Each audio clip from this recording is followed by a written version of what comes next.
ইউনূসকে 5 বছর রাখতে হবে। ওনারা ওনাদের ভালোবাসা থেকে বলতেছেন, ওনাদের ভালোবাসাকে আমি অনার করি, কিন্তু পাশাপাশি আমি ওনাদেরকে বলবো যে আপনি কি সবার কাছে জিজ্ঞাসা করছেন?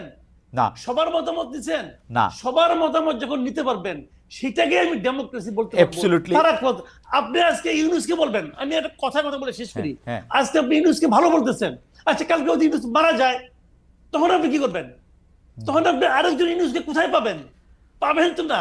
কিন্তু সেক্ষেত্রে আপনাকে কি করতে হবে? আপনাকে সিস্টেম ক্রিয়েট করতে হবে। Right. আপনার সংস্কারের কথা বলেন যে সিস্টেম ক্রিয়েট করবেন, আপনারা নিজেরাই তো সিস্টেম ভাঙার চেষ্টা করতেছেন যে উনাকে রাখতে হবে। কেন? উনার যদি জনগণের সমর্থন থাকে তাহলে উনি তো একটা পার্টির সঙ্গে আছেন অথবা পরোক্ষভাবে আছেন, উনি প্রকাশ্যে চলে আসেন, ওই পার্টির নেতৃত্ব দেন, ইলেকশন করেন। যদি জনগণ আপনাকে চায় আপনি নির্বাচিত হবেন। ওনার তো টাকার অভাব নাই, 666 কোটি টাকা তো কয়েকদিন আগে মাফ করে নিচ্ছেন, টাকার তো অভাব নাই রে ভাই, ওই টাকা দিয়ে ইলেকশন করেন না, অসুবিধা দেখি।